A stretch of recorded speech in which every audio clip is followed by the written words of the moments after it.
Selecting element में बहुत सारे एलिमेंट आती है, लेकिन हम पढ़ने वाले हैं गेट एलिमेंट बाय आईडी। हम इसके बारे में पढ़ने वाले हैं। और एक बार ध्यान से देखना, गेट एलिमेंट का ई कैपिटल है, बाई बी कैपिटल है, और आई का यहाँ पे आईडी का आई कैपिटल होगा। ये सारी चीजों का ध्यान रखना है आपको। एक भी स्पेलिंग ऊपर या नीचे हुई वो आपका रन नहीं करेगा। पहले जानते कि ये होता क्या है।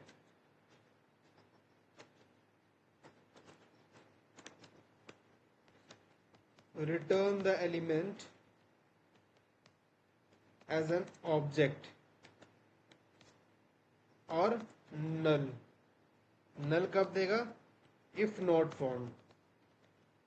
कहने का मतलब ये है कि इसका यूज करके आपको एलिमेंट रिटर्न करेगा, बट अगर हम डोम का यूज कर रहे हैं एलिमेंट के लिए तो वो एलिमेंट क्या हो जाएगा? ऑब्जेक्ट में कन्वर्ट हो जाएगा। तो एक तरीके से फिर वो आपका एलिमेंट नहीं कहलाएगा, वो HTML का कोड नहीं कहलाएगा, वो आपका JS के कोड में इंक्लूड हो जाएगा। तो उसको हम एज एन ऑब्जेक्ट हम उसको लेके चलेंगे।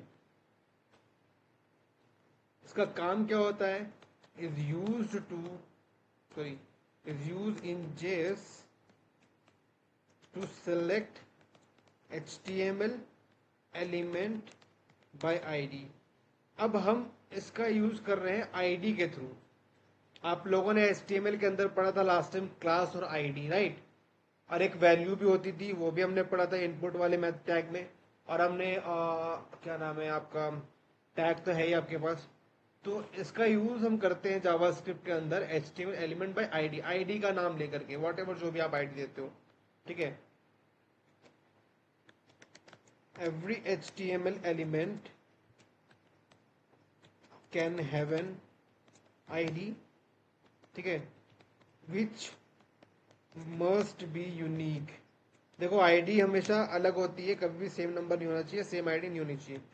No two element should be the same ID. आपके अंदर आपके 10 टैग है, मान लो 10 टैग में 10 आईडी है ना, तो 10 आईडी का नाम अलग होना चाहिए। 10 क्लास का नाम आप सेम रखो, फर्क नहीं पड़ता, बट आईडी आपका यूनिक होना चाहिए। तो रिप्रेजेंट कैसे करेंगे हम इसको? रिप्रेजेंट करते हैं document dot gate element by ID. ये मेरा रिप्रेजेंट करने का तरीका है। अब चलो थोड़ा ब्रीफ करते हैं कि होता क्या क्या है। पहले डॉक्यूमेंट के बारे में पढ़ने की कोशिश करते हैं।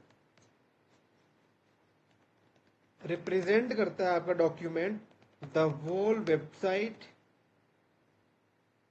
सॉरी